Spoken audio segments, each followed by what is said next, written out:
Hello Bachchon, আমি হচ্ছে তোমাদের এস স্যার। আর আজকে আমরা পড়বো ডাইরেকশন অফ ফ্রিকশন ফোর্স। দেখো, যখনই ফ্রিকশন ফোর্সের ডাইরেকশন নিয়ে কনফিউশন থাকবে তখনই স্টেপ ওয়ান তোমাকে অ্যাজিউম করতে হবে যে কোনো ফ্রিকশন নেই, দিয়ে দেখতে হবে যে বডিটা কোন দিকে যেতে চাইছে। তারপর বডিটা যেদিকে যেতে চাইছে তার অপোজিট ডাইরেকশনে ফ্রিকশন ফোর্স চলে যাবে।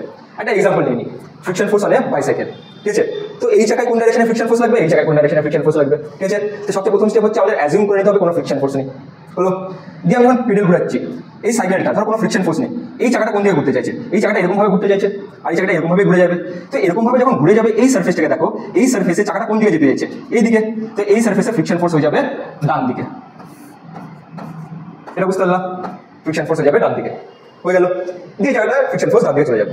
দিয়ে আমরা সামনের চাকাতে আসি, সামনের চাকাতে ধরো কোনো ফ্রিকশন ফোর্স নেই, তাহলে এই চাকাটা যখন ঘুরবে সাইকেলটা সামনের দিকে যাবে। সাইকেলটা সামনের দিকে গেলে কি, এই চাকাটা ধরো কোনো ফ্রিকশন ফোর্স নেই, তো চাকাটা না ঘুরেই সোজা দিতে যাবে না, না ঘুরেই সোজা যখন যাবে তখন এই সার্ফেসটা কোন দিকে যেতে যাচ্ছে, এই দিকে যেতে যাচ্ছে। চাকাটা যদি না ঘুরে সোজা যেতে চাই তাহলে মানে এই সার্ফেসটাও তো সোজা যাচ্ছে, তো এই সার্ফেসটা যখন সোজা যেতে চাইছে আমাদের ফ্রিকশন ফোর্স অপোজিট ডাইরেকশনে চলে আসবে।